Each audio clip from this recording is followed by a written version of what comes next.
अब इन्हीं करदम जी के पुत्र श्री कपिल भगवान हुए हैं। कपिल भगवान एक बार बिंदु सरोवर में बैठे हुए थे तो देवहूति मैया उनके पास पहुंची और देवहूति मैया निवेदन कर रही हैं, कहती हैं कि न तदिन्द्रिय दर्शनात् येन शम्भाभ्यमानेन प्रपन्नानं तम प्रभु। हे प्रभु, मैं इंद्रिया की पूर्ति करते करते मेरा पूरा जीवन व्यतीत हो गया है, पूरा जीवन नष्ट हो गया है और मैं कल्याण के लिए विचार नहीं कर पा रहा। आप कृपा करके ऐसे उपाय बताइए, कुछ मुझे उपदेश दीजिए, ज्ञान दीजिए। जैसे कोई किसान अपने ज्ञान रूपी कोई किसान अपने कुल्हाड़ी से वृक्ष को काट देता है, वैसे ही प्रभु आप अपने ज्ञान रूपी इस कुल्हाड़ी से मेरे अज्ञान रूपी इस वृक्ष को काट दीजिए। तब कपिल भगवान माता के ऐसे वचनों को सुन करके कहते हैं कि माता, ये जो मन है यही मेन जड़ है। यदि हम इस मन को संसार में लगाएंगे तो फिर यही बंधन का कारण बन जाता है, और जब हम यही मन भगवान में संतों में लगाएंगे तो यही मन मुक्ति का कारण बन जाता है। इसलिए इस मन को हमें संसार से हटा करके भगवान में लगाना चाहिए, तो हमारे कल्याण में कोई संदेह नहीं है। इसलिए माता, इस मन को भगवान में लगाओ, ये मन ही मेन जड़ है। इसलिए क्योंकि मन के हारे हर, मन के जीते जीत, मन ही मिलावत राम सो, मन मन करार भजी। मन में जड़ है, यदि जड़ मजबूत हो तो फिर पौधे तो अपने आप हो जाते हैं। इसलिए इस मन को भगवान में लगाओ। मन एवं मनुष्याणाम कारणं बंध मोक्ष। मन ही भगवान में जब लग जाएगा तो हमारा कल्याण होगा। और अब यहाँ प्रश्न उठता है कि ठीक है, हमने मन भगवान से संसार से हटा करके भगवान में लगाना चाहा, पर तो अब ये मन लग ही नहीं रहा है, भगवान में लग ही नहीं रहा, कितना भी प्रयत्न कर लो फिर भी भगवान में नहीं लग रहा। फिर क्या उपाय करें? तो इसके लिए बताते हैं कि जब हम संतों के द्वारा, संतों की वाणी से सत्संग सुनेंगे, भगवान का नाम गुण गाएंगे, भगवान के सदैव भगवान के गुण का गान कर, गुणों का गान करेंगे, तो स्वतः ही हमारा मन भगवान में लग जाएगा। अब प्रश्न उठता है कि संत कैसे होते? तो कपिल भगवान बताते हैं कि तितिक्षव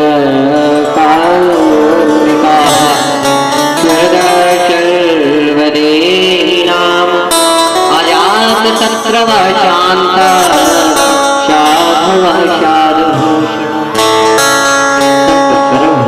सभी पर दया का भाव रखते हैं, करुणा का भाव रखते हैं, निस्वार्थ भाव से भगवान का भजन करते हैं, और संतों का कोई शत्रु नहीं होता है। निरंतर भगवान के नाम में, भगवान की कथा रस में डूबे रहे, ऐसे संत होते हैं। और जब हम ऐसे संतों का हम संग करेंगे, ऐसे ही संत साधु समाज की आभूषण। और इसी बात को मानस जी में स्वयं राम जी ने बताया है। राम जी कहते हैं कि भरत जी से बताया है कि कोमल चित दीनन परदाया, मन वच कर्म मम भगति अमाया। भगवान की भक्ति करते हैं, निरंतर संतों का कोमल चित होता है, निरंतर भगवान के नाम में डूबे रहते हैं, और मन वच कर्म से केवल मेरी ही भक्ति करते हैं, सर्वथा निस्वार्थ भाव से मेरी ही भजन करते हैं। ऐसे संत होते हैं, ऐसे सरल स्वभाव के संत होते हैं। और जब हम ऐसे संतों का संग करेंगे तो स्वतः ही भगवान में प्रेम होने लग जाएगा। और जब भगवान में प्रेम हो जाता है तो भगवान कहते हैं कि जब मेरे प्रति प्रेम हो जाता है तो मेरे द्वारा दी गई हुई 5 प्रकार की मुक्ति को भी नहीं स्वीकार करते। जब मेरी कथा को सुनते हैं तो उनके जितने भी विकार हैं वो सब नष्ट हो जाते हैं और भक्ति अपने आप आ जाती है। भक्ति उस स्थान को ग्रहण कर लेती है जहां पर भगवान की कथा होती है। और मेरे द्वारा जो मुक्ति है उसको भी ग्रहण नहीं करते हैं, वो तो केवल यही कहते हैं कि अरे तूने गति न चाहो निरवान, जन्म जन्म रते राम जी पद यह वरदान। वह तो केवल यही कहते हैं कि हे प्रभु जन्म जन्म केवल अपने सेवा प्रदान कीजिए, अपने चरणों की सेवा कीजिए, बस यही वरदान चाहिए। ना तो मुझे अर्थ चाहिए, ना धर्म की रुचि, ना काम की, ना मोक्ष की। मोक्ष भी नहीं चाहिए।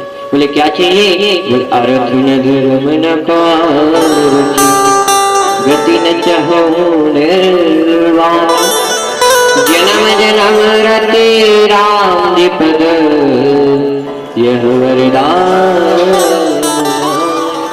मुझे केवल यही वरदान दीजिए कि मैं भगवान का निरंतर गुणगान करूं और कुछ नहीं। इस प्रकार से भगवान ने उपदेश दिया है। और भगवान कहते हैं कि माता स्वर्ग नरक सब यही है, क्योंकि जब हम अच्छे कर्म करते हैं तो हम स्वर्ग को जाते हैं और स्वर्ग में मिलता क्या है? बोले स्वर्ग में सुख की प्राप्ति होती है। और बुरा कर्म करते हैं तो नरक में जाते हैं। नरक में यमराज जैसा हम कर्म करेंगे वैसा ही दंड देता, तो दुख की प्राप्ति होती है। तो जब हम अच्छा कर्म करेंगे तो पृथ्वी में हमें सुख की प्राप्ति हो जाती है, बुरा कर्म करेंगे तो दुख की प्राप्ति होती है। इसलिए स्वर्ग नरक सब यही है। अत्रैव नरकः स्वर्गः इति माता प्रचक्षते। स्वर्ग नरक सब पृथ्वी लोक में ही है। इसलिए हमें अच्छे कर्म करना चाहिए, भगवान में मन लगाना चाहिए, भगवान का भजन करना चाहिए, निस्वार्थ भाव से भजन करना चाहिए। और कहते हैं कि अब इधर कपिल भगवान ने जीव की गर्भ की दशा में बताया, गर्भ की दशा के विषय में बताया कि जीव जब गर्भ में रहता है तो उसे कितना कष्ट भोगना पड़ता है, कितना कष्ट भोगता है। जिस मलमूत्र से वो घृणा करता है उसी मलमूत्र की तकिया प्राप्त होती है। और माँ जैसा भोजन करती है, खट्टा मीठा रसायन जैसा भोजन करती है उसी का रस उसे प्राप्त होता है। और गर्भ में बहुत पीड़ा प्राप्त होती है, पीड़ा होती है। तब वो भगवान की शरण ग्रहण करता है कि प्रभु आप एक बार मुझे इस गर्भ की दशा से बाहर निकाल, फिर मैं आपका भजन करूंगा और कुछ भी नहीं करूंगा। और भगवान तो दीनबंधु दया सिंधु है, करुणा निधान है, करुणा स्वरूप है। तो प्रभु उसको गर्भ की दशा से मुक्ति प्रदान करते हैं। और जब उसको मुक्ति मिल जाती है तो क्या होता है? बोले भूमि पर वर पानी जन जीव माया लपटानी। जैसे जल जब तक आकाश से पृथ्वी में नहीं आता है तब तक तो बड़ा शुद्ध होता है, किंतु जैसे ही वो पृथ्वी लोक पे गिरता है उसमें विकार आ जाते हैं, गंदा होता है।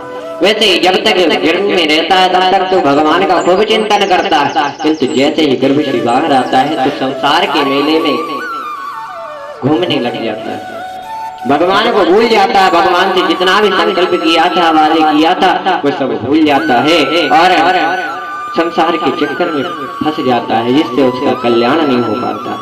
इसलिए माता जीव को सदैव भगवान का आश्रय लिए रहना चाहिए, नाम का आश्रय, कथा का आश्रय लिया रहना चाहिए और संतों का तो आश्रय लिए रहना चाहिए, क्योंकि जब तक गुरु का आश्रय नहीं लेंगे तब तक भगवत प्राप्ति नहीं होती। इसलिए हमें भगवान का आश्रय लिए ही रहना चाहिए। ये भगवान का नाम ही मुक्ति प्राप्त कराता है।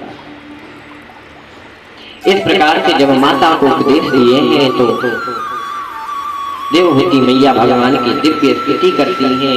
देवहूति मैया कहती हैं कि अहो वचोतो गरिया यद्दिवाग्रे वर्तते नाम तुभ्यं ते वस्तपस्ते योगो शुश्रुरार्य ब्रह्माणो चरणाम गृह्णन्ति।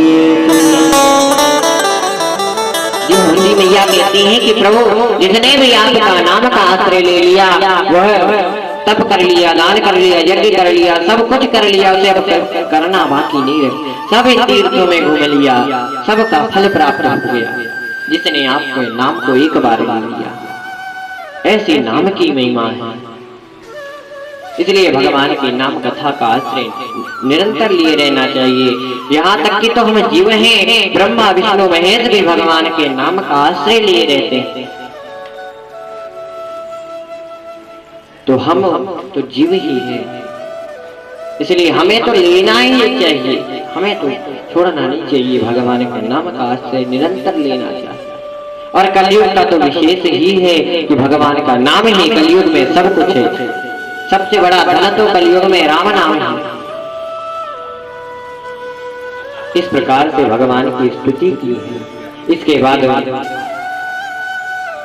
माता की आज्ञा लेकर के भगवान कपिल भगवान गंगा सागर चले गए हैं और देवहूति मैया अब अकेले हो गई तो अपने आप का, अपने स्वरूप का ध्यान करते हुए सिद्धता नदी के रूप में प्रवाहित हो गई हैं।